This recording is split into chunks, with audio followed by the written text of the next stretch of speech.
this is your WW3 news.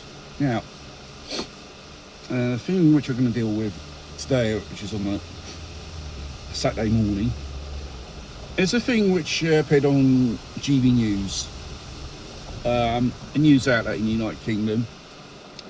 And it's very interesting. They're saying about the diffusion of these vape shops, Turkish barbers and nail shops, or any type of new businesses which have invaded the high streets. You used to have your traditional shops down there once upon a time. Now, in years it has gone bankrupt many establishments, and also these shops have been taken over. And what's mainly dominant is vape shops. Is there such a huge request for electronic cigarettes? And obviously they sell other type of merchandises, which Trades Standards Department in recent years have done raids, and they have seized millions and millions of pounds worth of goods which do not correspond to the legal requirements which the United Kingdom law requires. And it's even used for dirty laundering money from illegal activities, whether it's drugs and so on, which they operate there, is financing illegal activities of terrorism as well. And the proceeds from illegal smugglings, which, you know, there's both people coming over, which God knows how much they pay a head. And mainly, they are the headquarters of these travel agencies for illegals to jump on a boat and come over. You pay the money and they give you the trip, which is all related to these type of activities. And these establishments illegally operating above the law, it's all in cash. There's no accountability. And what the Labour government want is, they want to grant these so-called establishments the right to employ people. Fair enough. But they say they can be employed by immigrants which are coming over.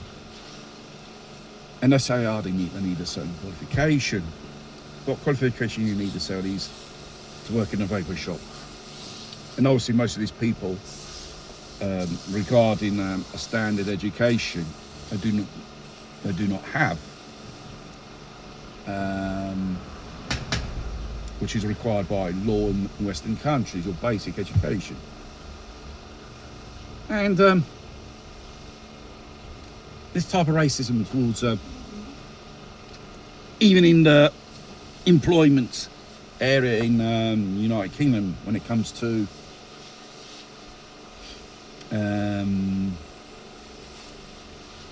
first job for youth, they tend to favour ethnic minorities.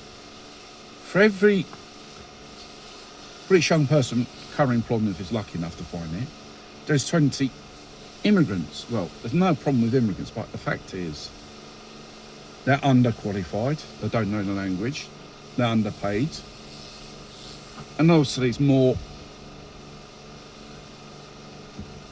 suspicious they were used for other type of activities which is not legal. And like I said, the numbers of these vapor shops, is there such a boom for people who smokes these electronic cigarettes to get them off the habit? And obviously there's other type of illegal stuff which they're doing, which it's been going on for years. But somehow the local authorities have no will to combat this phenomenon. At the end of the day, it's all illegal activities, and it seems like the government's making more easier for them to operate because they're migrants. Because once upon a time, 40, 50 years ago, when migrants, whether it's of any nationality, for example, in the community, they would have worked, no problem at all.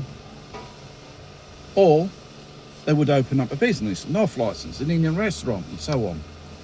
You know, those were the business of migrants, which, like I said, they contribute to the community, and they do not live off the backs of people, like these so-called new businesses, vape shops, which at the end of the day, probably around about 45% of teenagers who go to school, they smoke those electronic cigarettes, which is not that healthy for you. And so on. This was a warning from the teachers' unions, which it seems like hasn't been listened to by the powers that be. And this is the problem with this type of immigration operating in illegality, criminal activities, mobsters.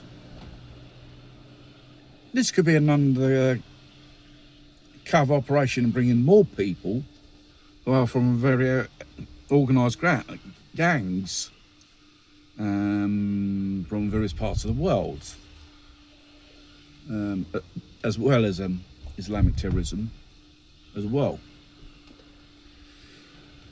And obviously it's destroying local business which are struggling due to high cost taxes and competition, illegal competition from these other shops as well, which have no form of accountability, do not pay taxes. It's unbelievable.